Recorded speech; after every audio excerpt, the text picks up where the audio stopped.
Oh, Donnie's talking. He just never shuts up. I just sat back. I watched the show.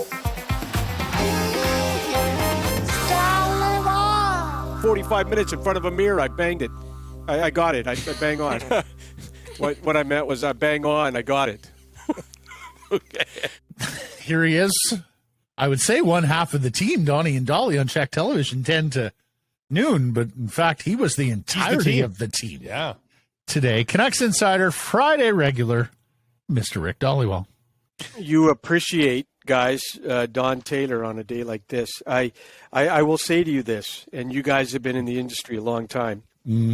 We're just like the hockey players. We have identity and roles. I don't like, being the bus driver. Don's the best bus driver in my eyes in the city. I like being in the background. I've always been that background guy. I don't really care to be in the front. And today, I understood how hard it is to drive the bus. And I've had opportunities over the years, and I just refuse to do it because I don't like being guy. And just coming in and out of breaks takes a very, very and Maddie, you've done it for years. You do a wonderful job. It's a talent in our industry that is very hard to nail down. It's not for me. And today, Don is sick, and I'm going to tell you, to me, he's the best bus driver in the city, and I appreciate what that talent level to have. Are you a third-line penalty killer? Is that what you are? No, I'm a fourth-line guy. Yeah. The grit. Oh, please. Bring the grit. I bring the grit. I bring the enthusiasm, the passion. I'm trying to play in the offensive zone like the fourth-liners. You don't want to be on the ice when the other team scores when you're fourth line. That's me, Price. Yeah. And you know what, Price? Unlike you, I don't have a massive ego. I'm okay playing on the fourth line because you know what that means when you're on the fourth line. You're on the team. You're on the team. Yeah, I'm on the power play, and I'm scoring from the circle, and I'm celebrating like Tess with both arms up in the air. Hey, Price, you're the type of guy that would never, ever, ever accept an assignment to Abbotsford to play for the Canucks. No, it's true. That ego would not allow it. Trade me right fucking now. That's what I would say. You're the type of guy to have an agent. Yeah. It's all you. That's all you. First of all, you're a front of the bus guy for me, Rick Dhaliwal. Secondly, it is harder to bus drive in television because the breaks, the ins and outs are so hard, right? It's so hard. Like, it's not like radio where you got a few minutes on either side you can play with. In television, like, the break is coming right now. And you got to get out of the segment. And then thirdly, what really makes it hard is when you have to carry a teammate for years, right? When you have to carry the co-host for years and years and years, it's exhausting. Take it from me. Matt, I did 32 years of radio, and you know what the greatest thing about radio is? You get to hide. You're in a room and no one sees you. Now when you screw up, everyone's watching. You're going, look at that idiot. It's a massive difference. And that's why I loved radio so much, is that when you did screw up, no one's watching you. That's it. Right. You. Was Henderson of any help today? No, nothing. No. Last night we get word Taylor, it was out at 8:30. I did 95% of the work to get ready for today. Henderson was just sitting there like a lump on a log. Is there any coincidence that it's a Friday? Any suspicion here? It happens to be a Friday. Like, he's not sick on a Tuesday. No. Taylor was pounding the fishermen, the loungers things. What do you call them? Like halls. These last 2 days, he's been just all over the map. He was eating a recliner? Yeah. Just stop it. He was like halls. You know what? I'm a halls guy. I'm not a fisherman guy. I love halls, especially the lemon one. But Taylor likes that fisherman stuff.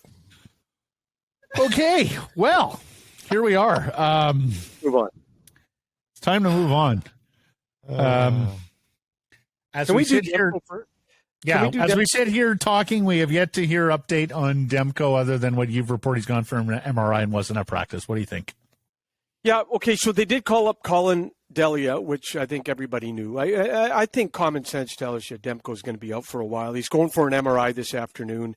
We'll know more. One thing, I did hear possible groin, guys, but I've heard people say hip. I've heard people say knee.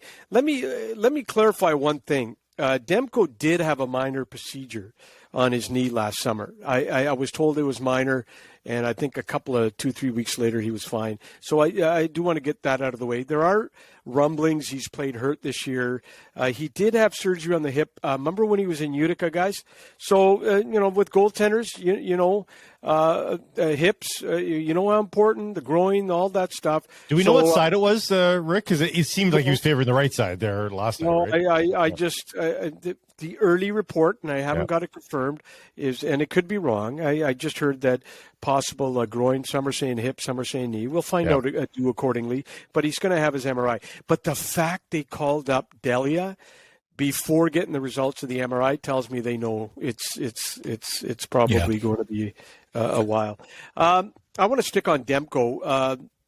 You know what? I've had more than 2 or 3 people tell me that teams have called on Demko, but it's not really a surprise, guys. Like, you look at his age, you look at his salary, really attractive. There's always a team that thinks that guy on that team's going to come here, turn it around, and build his career back up. I think the biggest difference between the Canucks this year and last year, guys, let's be honest, is the play of Demko. And he's just not where he was last year. And is it injury related? We don't know. Can this guy get back to where he was last year? Absolutely. Nobody should be writing this kid off. He's a great character kid. In fact, he's one of the best draft picks in a long time in Vancouver.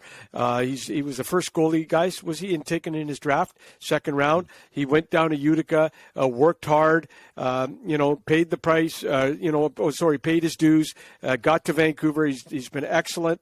He's been a good teammate on and off the ice, all that. I expect him to get back.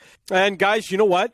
I keep hearing, teams have called on Demko in the last, 2, 3, 4 weeks. Not a surprise, really. You look at his age and his salary, very attractive. And some teams, probably thinking, this guy can turn it around, get back to his old form. But I don't think the Canucks have any appetite to move Demko. Demko would have to be moved in a situation where the Canucks are probably in a rebuild. They're going for that, Connor Bedard type draft pick. But not surprised. I've heard it from more than 2 or 3, 4 people that there's going to be a lot of interest in Thatcher Demko this year. No surprise, guys, at all. Connor Hellebuyck's a good example of some of that. What somebody's trying to find out, because Hellebuyck's had a couple of down years amidst like his 8 seasons in the NHL, and people are going to hope that they do what he's doing this year, right? Hellebuyck's having a hell of a year after a down year of 9-10 last year, so big that's time. what he's trying to do, I guess. But and don't write off Demko. This is a great kid, good character kid. Went down to Utica, paid his dues, came up to Vancouver, has been absolutely phenomenal. Obviously, guys, he's going through a tough stretch, but he's showing signs in the last 3 weeks of coming out of it slowly. I wouldn't write the kid off. No one is writing him off.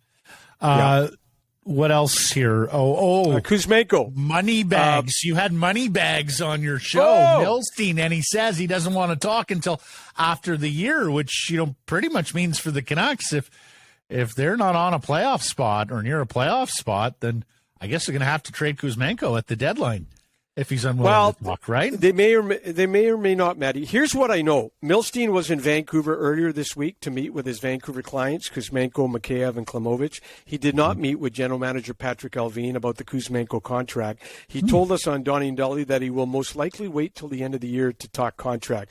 It is impossible right now, guys, to put a money number on Kuzmenko. 2 weeks ago, this guy was a healthy scratch. So his price was half of what it was today. It is today. The Canucks can sign Kuzmenko on January 1st, but that would only be 34 games into the season. Milstein needs more time to judge what a contract would look like. 50 to 60 points will get him, we're spitballing. I know you asked Darren Drager, but 50 to 60 points should get him $4 to $5 million. Anything over 60, 65 points could be tough for the Canucks to sign him. Milstein's not going to settle for a 1-year deal. Let's be honest, guys. He's probably going to want term. In fact, anywhere from 2 years and up. Here's the kicker. So I asked him, the Vancouver Canucks aren't going to sit here at the trading deadline and wait to talk to this guy. They're going to want to know on March 3rd at the trading deadline or beforehand, hey, what's going on here? Well, the trading deadline, the Canucks are going to play their 59th game. I would suggest to both of you at the 59 game mark, you got a pretty good idea what Kuzmenko's worth. So the Canucks may want to know from Milstein a week or two before that, just a vague idea in general. But I don't think the Vancouver Canucks are going to go into the trading deadline not knowing what a Kuzmenko contract would look like and adjust accordingly. But if he's asking for too much, are you in the same boat as Horvat? You got to move Kuzmenko. And the question for me here is, if you're Dan Milstein, you don't want your client a free agent at 33. That's no man's land. It's hard to get a contract for a 33-year-old. So do you sign a 2-year deal at a more modest sum, bet on your client to be able to perform, then sign a 7-year deal where you're free, where the guy's finishing up at 35? That's what you want as an agent. You want your guy employed for a decade, not for 7 years. I hear what you're saying, Blake, but if it's enough money that walks into free agency at 33 or 34, I think you just... It'd have to be a big number, though. Well, I think you take the bird in the hand and the money over whatever it is, 5, 6, 7 years, as opposed to a 2-year deal, if the money is right. Here's the thing where Milstein's stuck, guys. How about if this guy ends up with 72 or 71 points and you sign the deal before, not knowing that he actually got to 70 or 71, or how much money are you leaving on the table? That's the problem, right? Yep, that's it. And Dan is absolutely right. I mean, this is terrific agent craft from Milstein. And that is absolutely the way to go about it. Yeah. So Horvat, like the thing is like this could well be coming down to Kuzmenko or Horvat by the trade deadline, right, Rick? In terms of who to re-sign, who you can keep. Horvat is, again, another quiet week, I was told. I know people are saying, don't discount the Canucks re-signing Horvat. We heard a lot of that by a lot of national and local media. But I checked in on that a few days ago, and I'm not hearing heavy talks or anything of that nature. Still pretty quiet. It's going to be a process, but I will say to both of you, just like JT Miller, don't rule anything out. But if you look at Horvat, okay, here's, I had somebody tell me what's really, really affected the Horvat thing. Go back to the summer.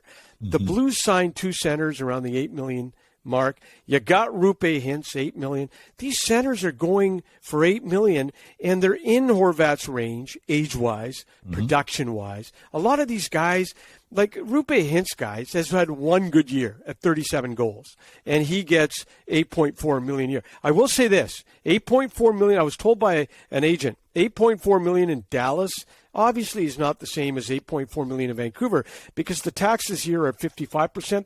Taxes in Dallas, guys, 37%. Right. So you guys do the math. And I remember when Markstrom was talking contract, and there was a rumor that hold on a second, I'm getting a call here. No, I'm not going to answer it. I had the buzzer on. Hold on a sec.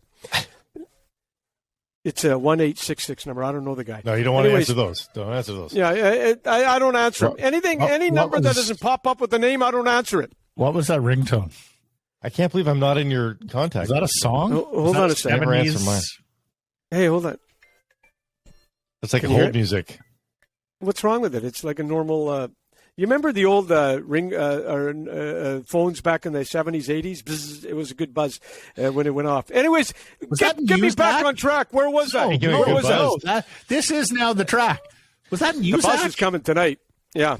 Okay, here's the thing about Horvat. All these centers around him, around his age and around his production, are all signing at 8. Here's the other thing, guys. If I'm Pat Morris, who's probably doing cartwheels, Bo Horvat's third in the NHL, 17 goals. Bo Horvat is averaging 21 minutes a game, which is tied for third amongst all forwards. 58% in the faceoff circle, which is tied for sixth in the NHL. I know there's arguments on both sides. There really is.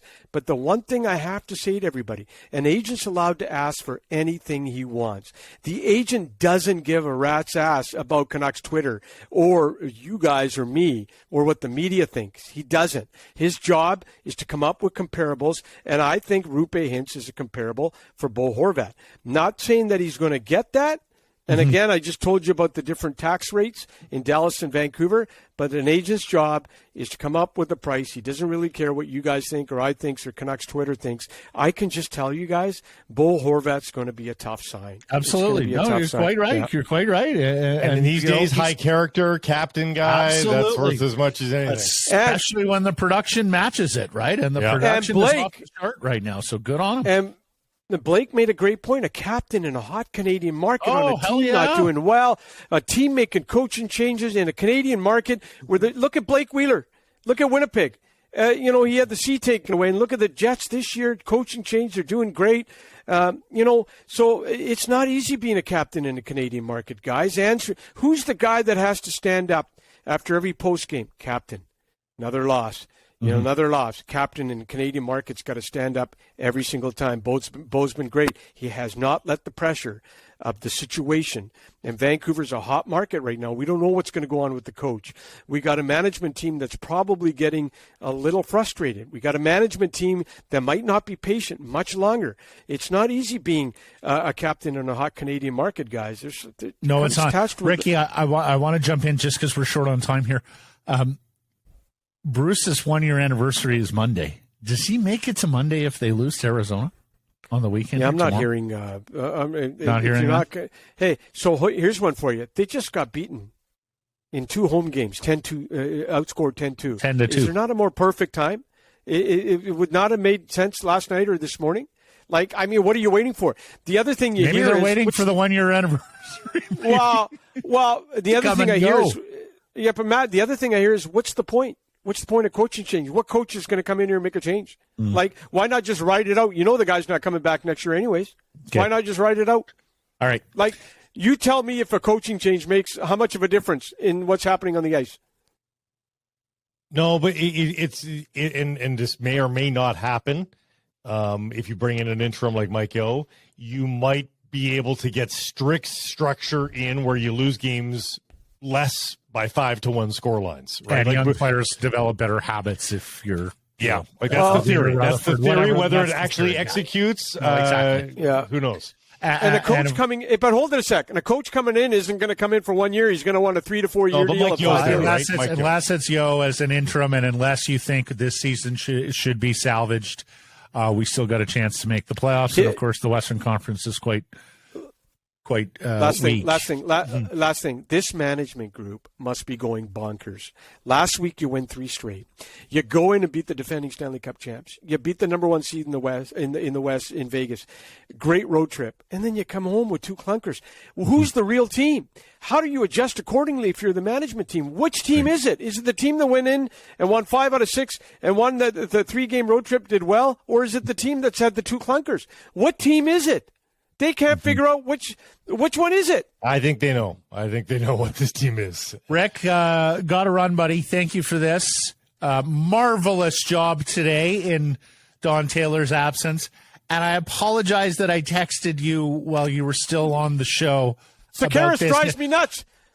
During the show, I get a text. What are the questions? A child of 4 can figure out the questions, Blake or Matt. And then Matt texts me during the show. I got a million things going on in the show. I know. And there's a text every Friday from Sekeres during the show. He's not a team player, Rick. He's not a team player. I should have known better, especially with the extenuating circumstances of today of you having to run the show. But I love you. I love Matt more than the other guy, 100%. Oh my God. Honest to God. What are you paying this guy under the Sekeres table? And Price. Sekeres and I go back. Sekeres and I go back 20, 30 years. With you than he does. No. Yes. But Sekeres and I used to work on CFL stories when he was at the Globe and Mail. We used to have some fun. When Sekeres used to rip Tom Wright, the CFL commissioner, every day. That's a weird thing to bond over, but okay. Yeah, anyway, Sekeres is way better. Have a nice weekend. Adios, Rick. Bye.